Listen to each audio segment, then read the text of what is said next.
Hello, my name is Timothy. And so a couple of months ago, I thought I was young again, and I ran up a bank and jumped over a railing, and I tripped and hurt my head against a cobblestone. It was quite bad, and it was on the right hand side at the back.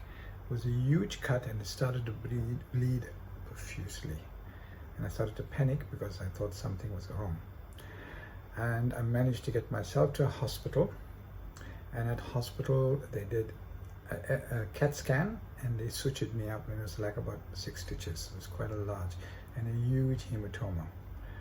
The CAT scan was showed us that there was nothing wrong. There was no ruptured vessels or anything, but I did have an arachnoidal cyst. Now that's you're born with it, and it had no effects on me. I had no headaches or seizures or anything as I was growing up. And I was very happy with the outcome, even though I had a cyst, because there was nothing else.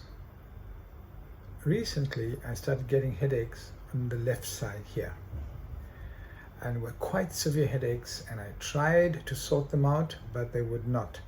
I took a lot of medication and it wouldn't. And then within a few days, I decided, nope, this is not good. I need to go and see my neurologist, and I did go. And she did, we did some more tests, a whole lot of tests, and a CAT scan again, and an MRI, and they found a huge hematoma. The hematoma was from the frontal to the temporal to the parietal part of my head inside. It was large, and it was about 11 millimeters in height.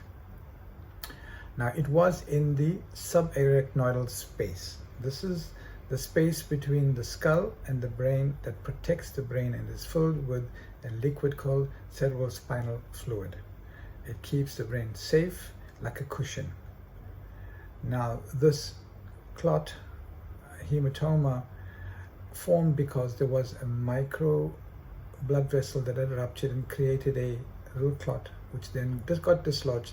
And slowly, over the last couple of months, it started to ooze in the subarachnoidal space and became gooey and oily. And was causing the headaches on the left-hand side because, again, as I said, the right side controls the left part of the body, and the left side controls the right part of the body. That's how the brain works. They then decided that they were going to go in and drain the hematoma. That means they make a little hole into my head, drain it out, and then wash the whole area and close it up. And they did that a couple of weeks ago in hospital, and I was in ICU, and then I was discharged. Now, I do have a little hole in my head, and there's a whole lot of other things that can go wrong with that, but I'm fine and I'm safe. But the most important thing that I want to share with you, please remember, any trauma to the head can have repercussions. You might just knock your head by mistake, hit against a wall, go golfing, and a branch hits your head, and then you have pain and it goes away, or nothing at all. But these things can cause trauma, and there are stories. Now, one thing my neurologist said, that I was very, very blessed in the sense that I came for treatment so early, because sometimes it's too late and the damage is done to the brain. And we got to remember that damage can be done. So when you do have trauma, maybe nothing happens in my case, or because I had a headache, and the only reason I ended up going was because I thought I had an arachnoidal cyst and that ruptured. You know, and we doctors tend to think, oh, maybe we can treat ourselves. So it's important that you understand that any trauma to the head is dangerous. You may have headaches, you may have ringing in the ears, you may have nausea, you may have vomiting, you may have loss of balance, or you may have blurry vision. And these may be transient. That means they come and they go, and they come and they go, and you don't really know that, oh, okay, I just was feeling a bit dizzy. Oh, you know, I feel a bit vomity today. I don't understand. Maybe I ate something.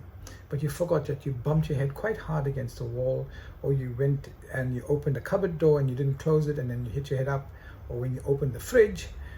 There's so many places. And as we get older, we tend to cause more damage, and we do not think there's consequences. Well, I lived all these years and nothing happened to me. Why should I bother now? This is not so.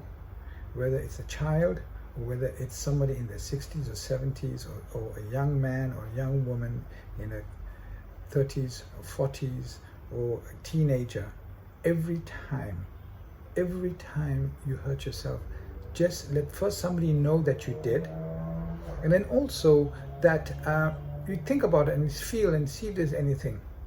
And if you feel that, I'm just feeling a bit offish, go and get it checked. Always get every head injury checked. There's something about our brain that's very, very special. Do you know our brain is the only entity in the whole known universe that has the ability to study itself? Not only can we study ourselves, our brain can study ourselves, it can study other parts of our body. Our liver won't get up one day and say, let me study about the liver and write a book about it. No, it's only our brain. And then when we do study, we have the ability to record it for posterity, so those who are coming after us will know the knowledge that we have. That's the importance of our brain. And then the other thing about it, we have the ability to create art, music, beauty, that's aesthetics like architecture, science. Look what we've done with the coronavirus vaccines. And because, again, being a Christian, I quote the scripture in 1 Genesis 26, let us make man in our own image. And the image of God is creativity. And so protect your brain, protect your head.